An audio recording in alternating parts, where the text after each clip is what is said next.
Bam, and welcome to my little painting show thing.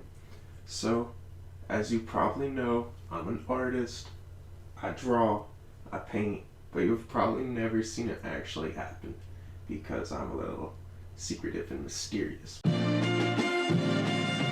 gonna hop right into it. So, with this one, I kind of, without an idea, I'm looking at this knot in the wood because it's gonna kind of show up anyway. And I might make it into a little eyeball. And this could kind of be like some weird, like, teardrop shape.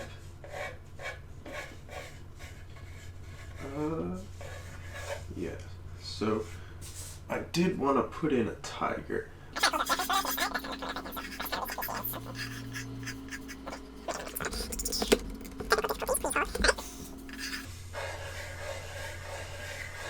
I want big, crazy round eyes. I want you to kind of like stare into this painting and be like, just kind of captured by it.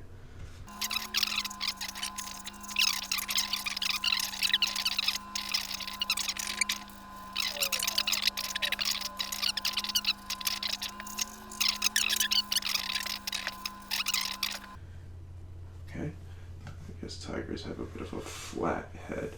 I like to over-exaggerate everything. You don't have to, but I think that in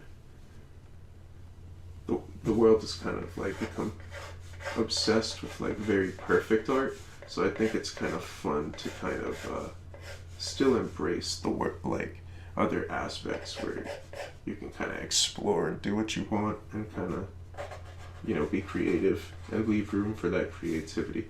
Because that's something we really don't see too much of anymore is creativity. We see a lot of like perfection. And even like this is a personal take, but I feel it's funny when people get like too particular with movies, like this movie wasn't perfect. And it's like, yeah, it happens. Like, you know how hard it is to make a movie? Like, things just kind of do go awry. And I think that as a young creative, you kind of have to just have the fuck it attitude a little bit because people in your close circle might not be creatives. They might not see the creative world and understand the growth aspect. They only see the finished product and are judging things based off of the finished product. So, you can't let yourself get caught up, can't let yourself get too down about things.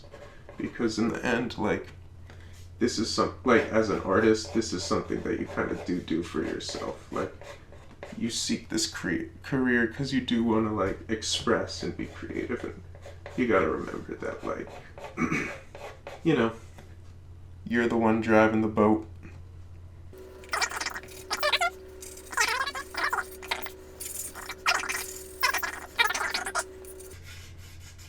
Yep, but that's the sketch.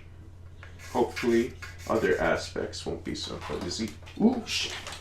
So, now I'm gonna do a little bit of what's called an underpainting. This just kind of establishes basic form in the painting. So, find a good place to start.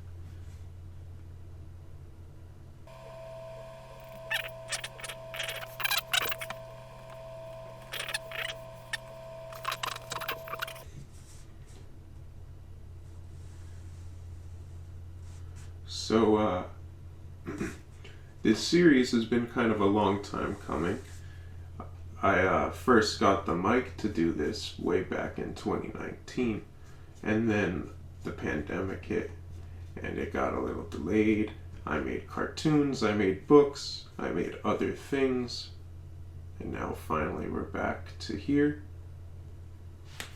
And it's kind of a great time because now that I have all these other facets of art going, I really can kind of hone it all together with something like this, and I feel like it's going to be exciting and engaging for audiences to kind of follow and people I know to kind of follow, because you can really see like how I do this and like how I'm able to kind of build these cartoon worlds and make these paintings and make these characters.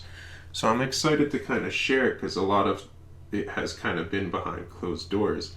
So it's exciting to kind of like, I'll be able to share like as I'm making backgrounds for a cartoon and talk about it and talk about the worlds and characters.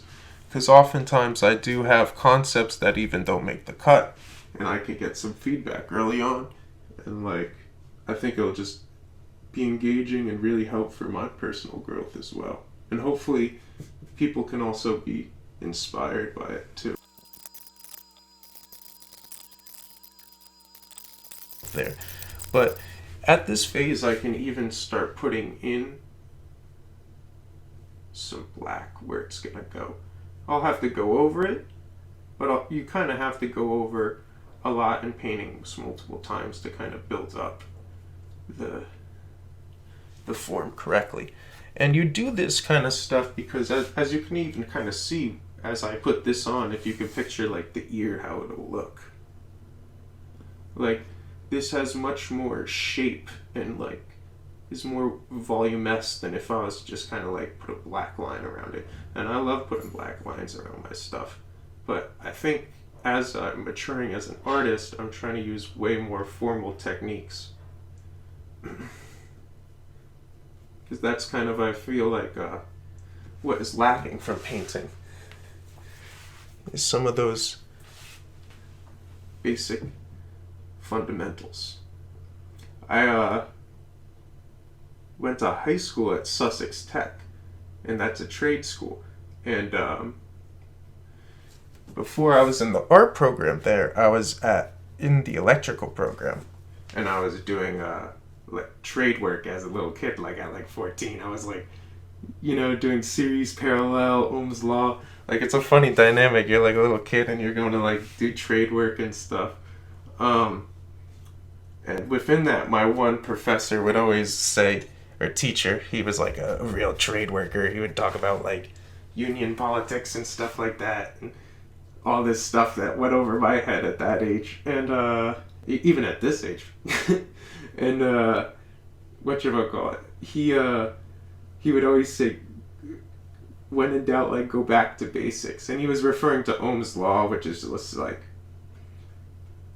calculating like amperage and wattage, so you can kind of like figure out how to not overload circuits. But in art, I apply it too, and I think about going back to basics as like remembering the fundamentals. Like we like to think of art as like, oh, it's so cool. Like you just like, you're an artist. You can just like approach the canvas, do whatever, and it just work. Like that's kind of like that's kind of how people think of artists. This is just kind of like you approach it and you just do whatever and it works. And that often is like splatter art, or a little bit more like, it doesn't hold it's not based on like form or anatomy or like drawing techniques. It's more based on like being expressive and expressing like, this is like a cat, even though it's like, just like a kindergartner's version of a cat.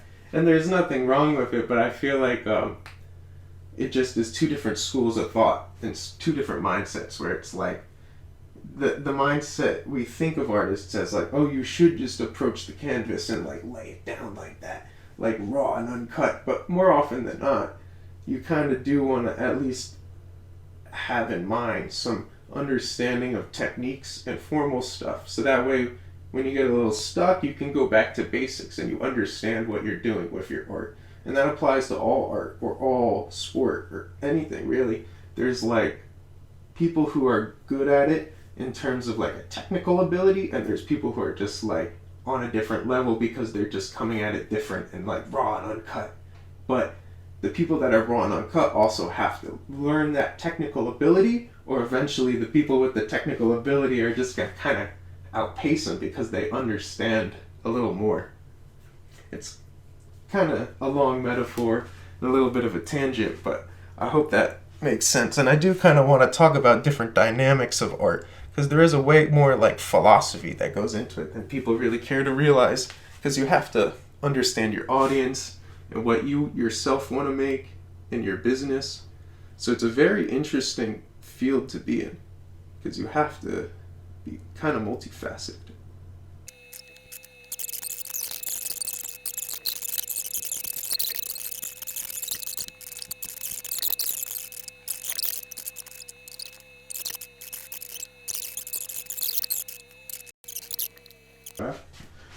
I took a little bit of a break, but I think I'm gonna hop right into painting this guy. And I've decided, as you can see, to make him a regular color for tigers.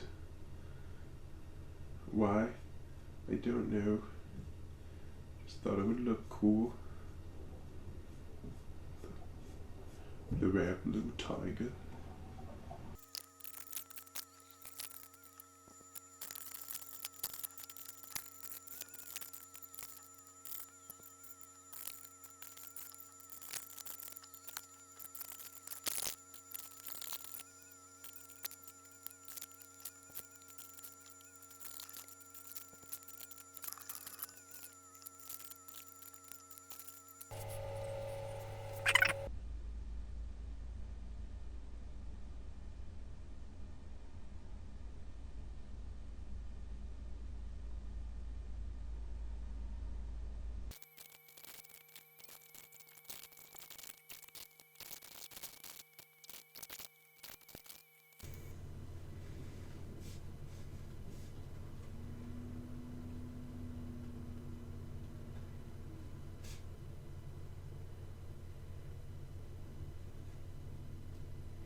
That's kind of funny.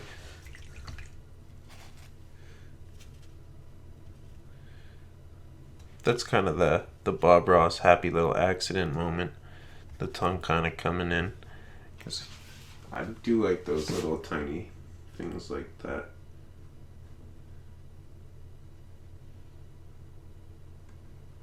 Yay. Awesome.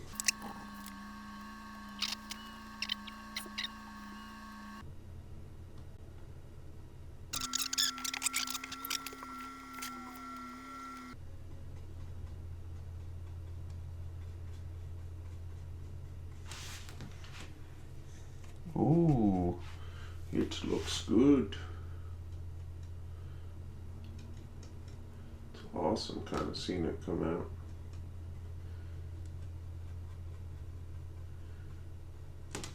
This is looking cooler than I imagined it would.